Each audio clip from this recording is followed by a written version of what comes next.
Welcome to Wrestling with Goals. Conceive, Believe, and Achieve podcast, where we delve into the minds of elite athletes and coaches to uncover their secrets behind their success. I'm your host, Shawn Geris, former university wrestling coach, D1 wrestler, national champion, Olympic trials medalist, Brazilian Jiu-Jitsu black belt, a three-time world team coach in grappling, and author.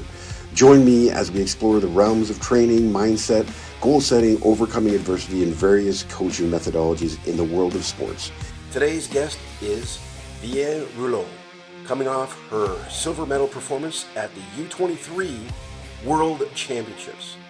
She is a University of Alberta student and under the tutelage of Coach Owen Dawkins. Congratulations from winning at the World Championships. Thank you so much. Must feel pretty cool.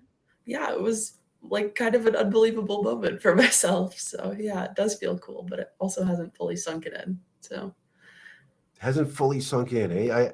I guess it's not something that usually, that happens to everybody. Mm-hmm.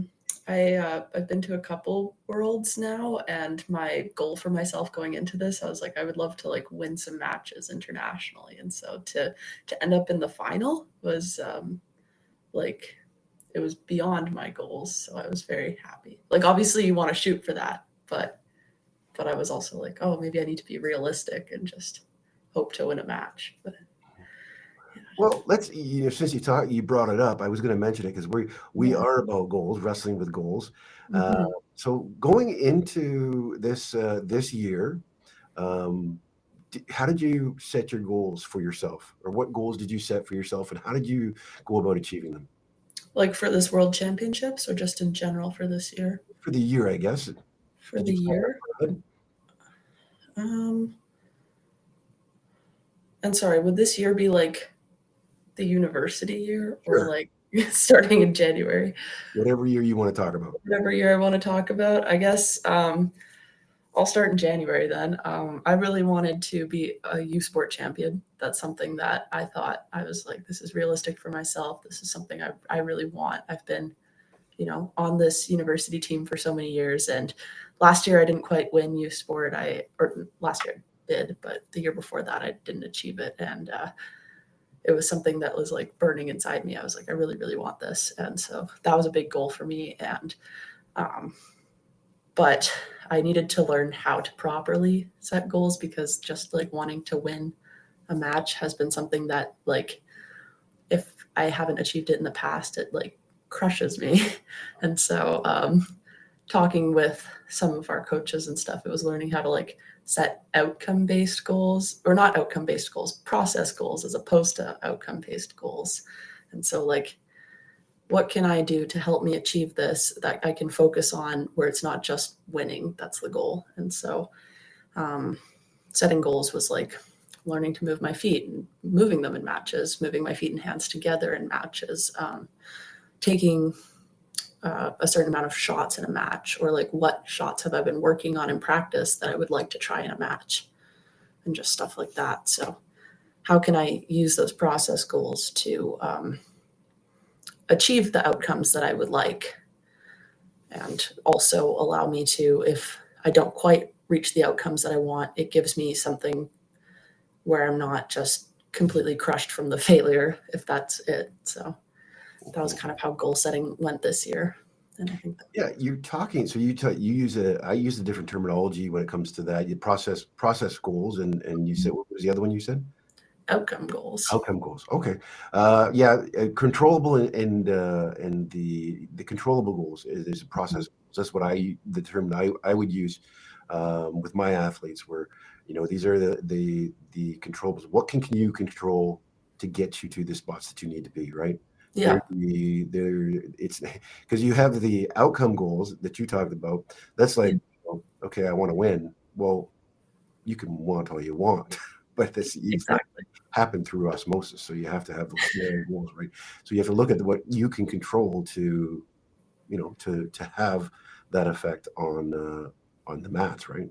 Mm-hmm. So when you started seeing the goals you're training, these process goals come together. What was the feeling? The feeling was kind of just like,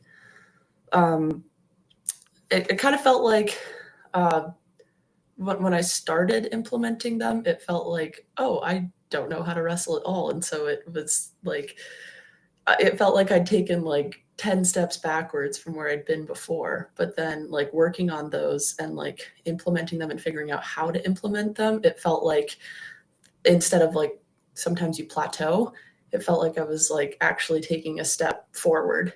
Even though it felt like I'd taken a step back initially to try and work on them, it felt like the step that I took forward after implementing those goals and working on those and implementing them in my wrestling, it felt like my wrestling had improved further than it had been before, which was really nice. Mm-hmm. Yeah. And who was able, did you have assistance in breaking down, I guess, the processes for you, or did you do that on your own, watching videos of your own match? I would say definitely more so assistance. I kind of struggle a bit with like figuring out what the important bits I need to take from my own wrestling are, but like my coach, Owen Dawkins, has done a lot of that. He's made kind of a gap analysis sheet this year where he like looks at areas that I can improve in, how I'm going to improve, and like the process to get there kind of. And then also my coach, Mike Asselstein, has been helping a lot with that as well. And so they've kind of worked together to help me to realize where it is that I need to improve, and then in practice what I can be doing to improve and work on those goals. So, yeah.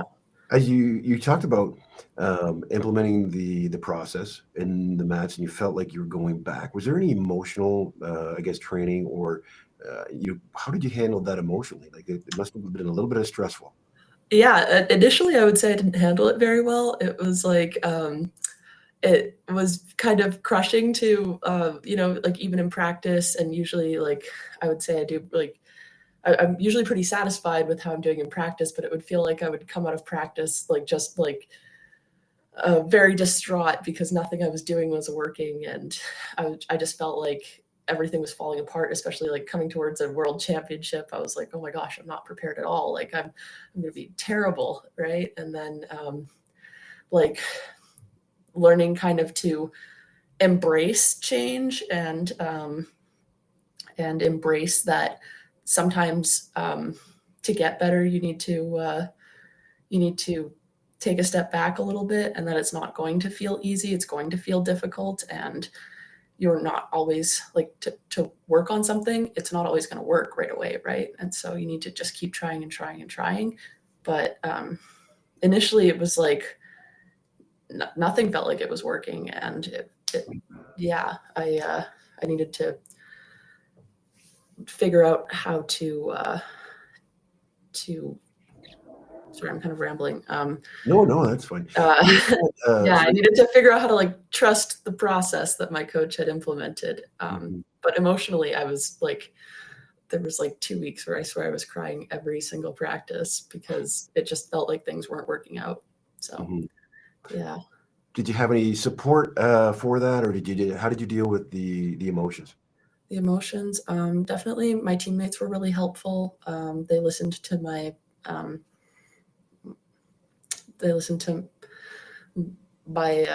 issues all the time. Like they're not real issues. Like that's the wrong word to use, but it was like, if I was having a tough practice, they would definitely be like the shoulder I would lean on. And Coach Dawkins, I can definitely like talk to him about how I'm feeling about things. And he's pretty understanding. And so I definitely would be like, Coach, I feel like this isn't working out for me. And then he'd be like, Vianne, that's because you're learning. You need to actually learn something for it to work out. So it was helpful to have that reminder. So, yeah. So have you always had that open mind where you can, where you can constantly want to keep on learning, or you're, I guess, maybe open to learning? We interrupt this program to bring you an important announcement. Looking for top-tier healthcare in the GTA? Look no further than the Core Optimum Health Center.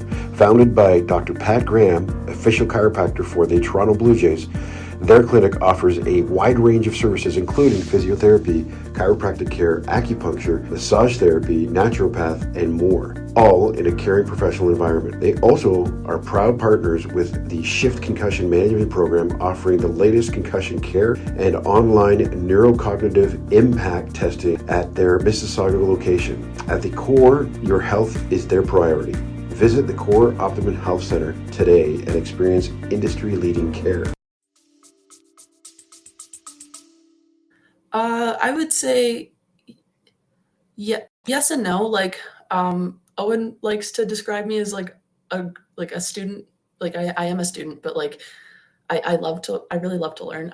I do, not just wrestling and stuff like that. Like, and he always, when he teaches me something, he approaches it kind of in like a academic sense because he knows that's one of my strong suits. And so I do love to learn, but sometimes in wrestling, I can get very stuck in my ways. And so when the learning has like direct impacts on myself, I could say like in the past, I haven't been as willing to try new things, especially implementing things like that in matches. Like sometimes in practice, it's like, okay, I'll try this. And if it doesn't work out, there's no consequence, but then trying in matches. And this is like before I was learning to implement process goals at tournaments. And all I was thinking about was that I wanted to win.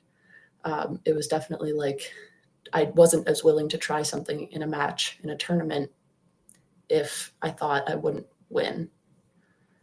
And yeah, so probably not as open to change as I would like to think I was. One of the things with I think coaches love is an athlete that wants to learn. You get fixed mindset athletes; those are usually the talented athletes that rely on their ability, their God-gifted ability. But sometimes along with that, there comes with arrogance, and they don't want to learn, and they only go as far as talent takes them.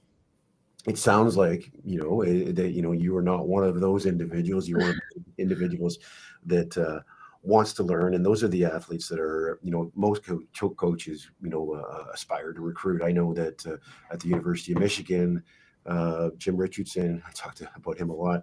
It's one of the things he would look for in an athlete he would take it over a talented athlete, because the talented athlete might just, well, for culture on a team is bad too, but the talented athlete only wants to go as far as he can take or she can take themselves. They don't want anybody else. So it's good to have that mindset as an athlete. Sounds like you have that as well, and you have a great coach in the room as well. I'm listening to you talk about gap analysis.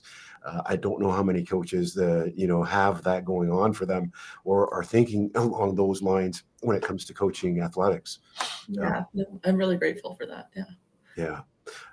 Well, so you're making these changes in your wrestling. You're having these emotional roller coasters, I guess. When does it start for you to kind of, and we're talking about this year still, when does it start for you to start to show up in your matches? I would say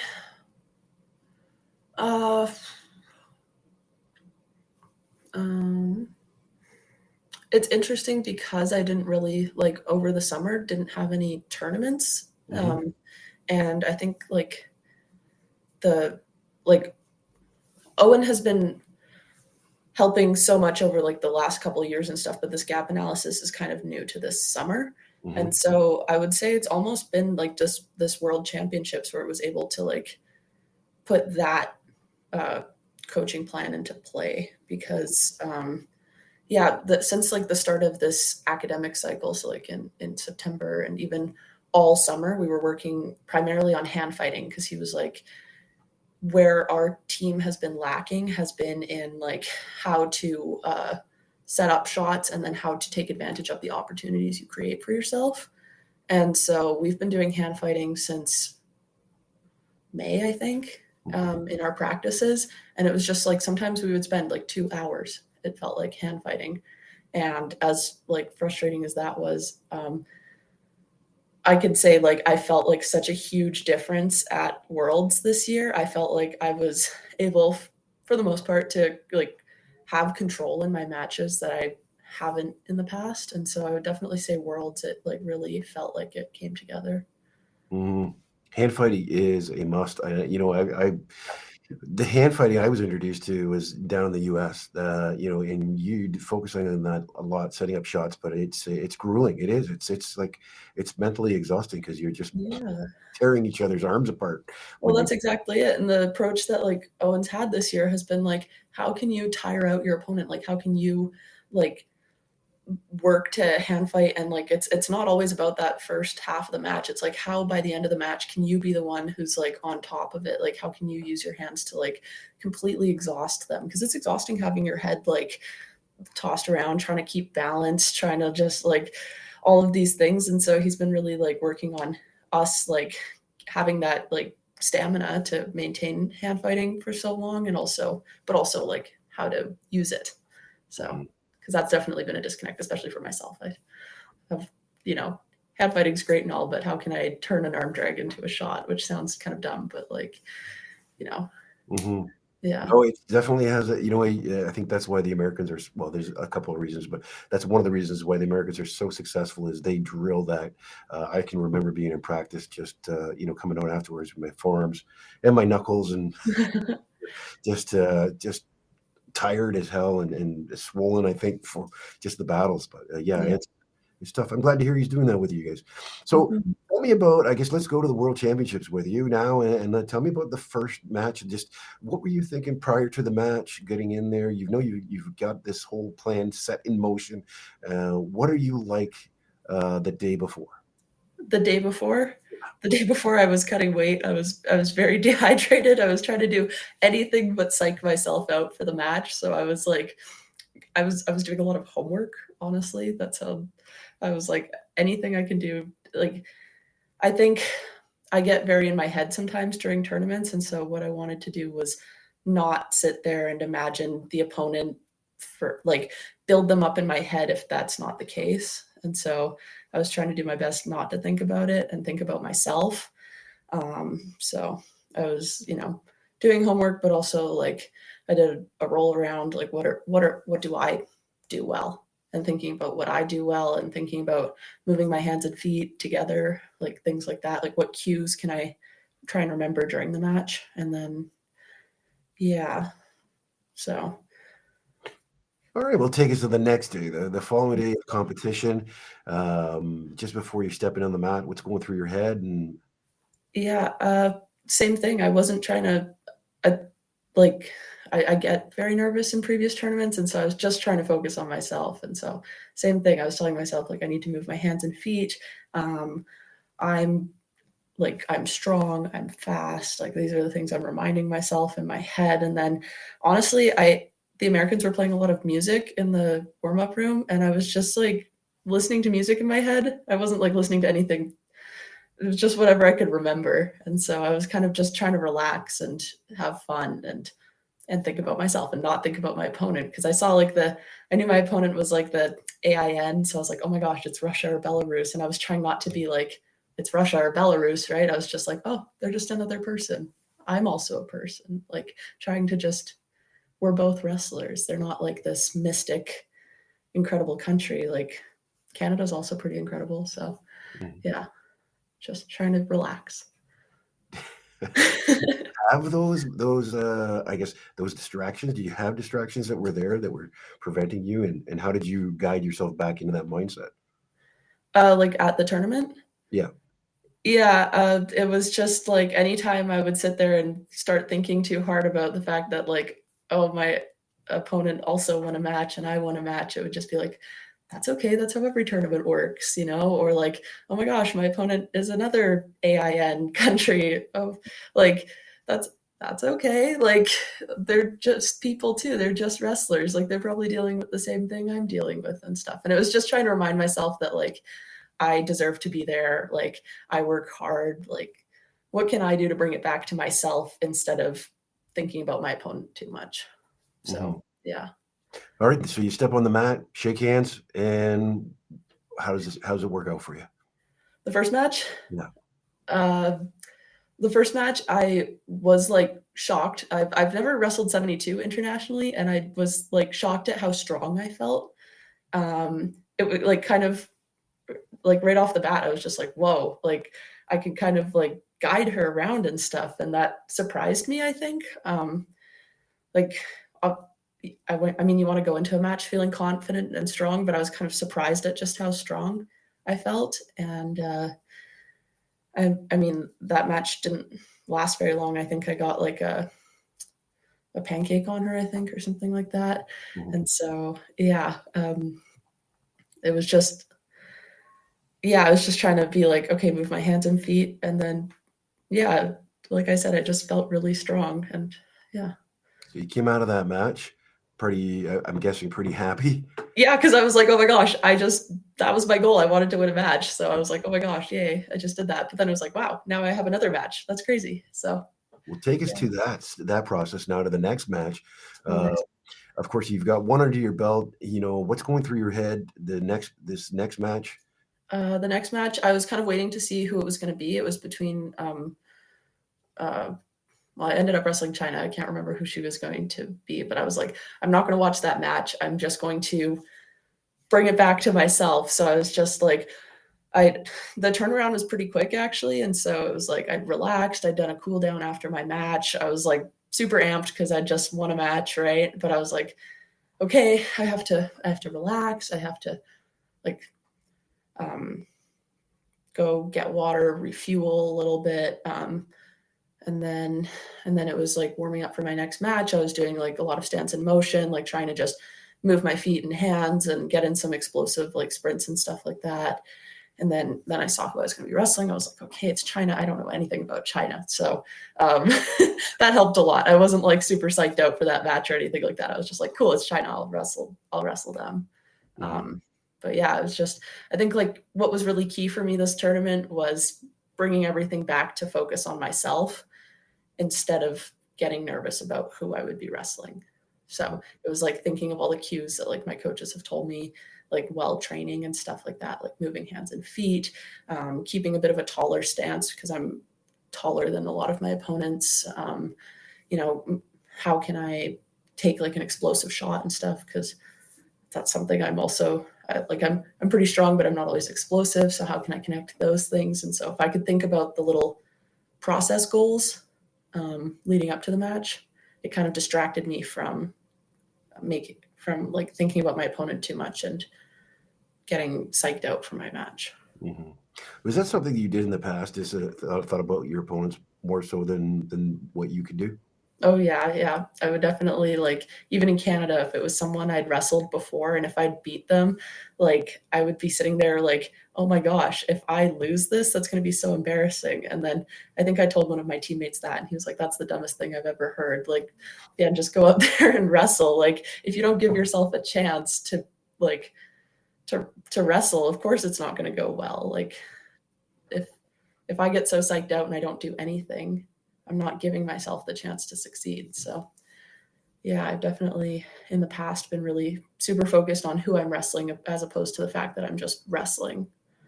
So China, you take over China there. Yeah, she got injured. What's that? She got injured. Yeah. But you were leading the match, were you not? I was, yeah. I had like 4 points on her, and then she was just on the ground afterwards, and I thought she was just gonna take her time to stand up, but I think she was actually injured, so that was kind of surprising, but good outcome for me, I guess. Did you have the same feeling that you were, you're stronger in that match? Yeah, I did. I felt like she was also like nervous to shoot. I felt like I was the one who was pressuring in on that, and then like there were a lot of times when I saw opportunities to like go for the leg, and I hesitated and I didn't. Which like looking back on it, I would have liked to have taken those opportunities, but I did feel like I was stronger in that moment. So it's kind of nice to reflect back on that and realize that I can be strong internationally. And then just now, how can I implement that and actually use it more so. Okay, well, take us to the next match then. The next match, that was my semifinal. Same process leading up to it, trying really hard to just think about myself. We had a longer break in between the second match and my semis. So I went out for coffee with my teammates, looked at the merch table, just distracted myself from the fact that I would be wrestling. And then, yeah, the same preparation for it, like explosive. What can I do explosively? How can I like keep a higher stance, keep my hands and feet moving, just all those things. Listening to music in my head, whatever it was the Americans were playing, it was repeating in my head. I was just in a good mood. Yeah. And then I was like, oh my gosh, like I'm wrestling tomorrow regardless. Like I was pretty excited. I was like, regardless of how this goes, I have to think about like tomorrow too. So yeah. And sorry, that whole process, you're still thinking about the controllables. You're all, you're not getting distracted. You're in the, they used to talk about Michael Jordan, and I'm probably dating myself. I don't know if you've watched basketball or during that era, but they used to say he was in the zone. And I think that's what the people, when they talk about the zone and these athletes getting in the zone, it's actually focusing on yourself, not the other people, the controllables. Because when you, like you talk about, when you focus on other people, distracting from what you can do, and then your game plan gets thrown off. I'm assuming you've experienced that. Definitely. Yeah. Yeah, no, it definitely felt like that. And to call it the zone is so interesting because like I felt very relaxed and happy. And so like when I think of like when I think of other athletes in the zone, I think of like people like listening to music, like hunched over. Like I think the zone looks really different for everybody. But like for myself, I just felt very like happy and open. And I was just like really grateful to be there and just, but yeah, I was focused on myself. And so I guess it would be the zone. Yeah. It's a nice change from previous tournaments. And so I'm glad I was able to put that like into practice this tournament. My father used to, when he wrestled at Oklahoma State, he was an All-American for Oklahoma State, but he used to go underneath the bleachers. So if you look in the gyms, he would. Oh yeah. He was 6'4". He was heavyweight, and he was over 250. So he would hide underneath the bleachers, and he would warm up under the bleachers. So I don't know how that worked for him. Yeah. That was his coach. When I talked to his coach when I was writing the book, he said he got in the zone. That's where he just, his coach got mad at him because he was, where the hell is Harry? Where I can't find him. He'd always be underneath the bleachers for some strange reason, but that's what he chose to do. And getting into the zone, which is, I think, we talked about the zone back in the Michael Jordan era. But I think that's what it is just, focusing on the controllables, which worked out really well for you. It did. Yeah. So tell me about the finals. Let's go through finals. What was the emotions going into or prior to? Let's talk about that. The final? Yeah. Well, I'd spent the whole day trying to like relax because the finals were at like 6 p.m. They ended up being at like 8 for me because they were doing one match at a time, including the bronze, even though there's 2 bronze per category, which I didn't realize that would be the case. So it was kind of just like, oh, I need to refocus and realize that like I'm just going to be here for a while, a little bit longer than I thought. And I think I was really trying to get in the zone for this, but I did know who I was wrestling. Like Kylie Welker, she's like a phenomenal athlete. And like, I did know who she was going into it. But I was trying to be like, okay, what do I do well? Like I have to move my hands and feet, like all like the things, like just being really repetitive, I guess. But like my final did not go well for me. I don't know if you watched it. I haven't been able to know. You haven't been able to? Well, she's tough. It was, she's definitely a very dominant athlete in that match. And I don't think it was that my process leading up to it was bad or different. I think I did a good job at like trying to refocus and trying to be happy. Like, yes, in the back of my mind, I did know who she was and stuff like that. But I think overall my prep was still better than it's been for previous tournaments. Like I was trying to bring it back to myself and trying to focus on myself.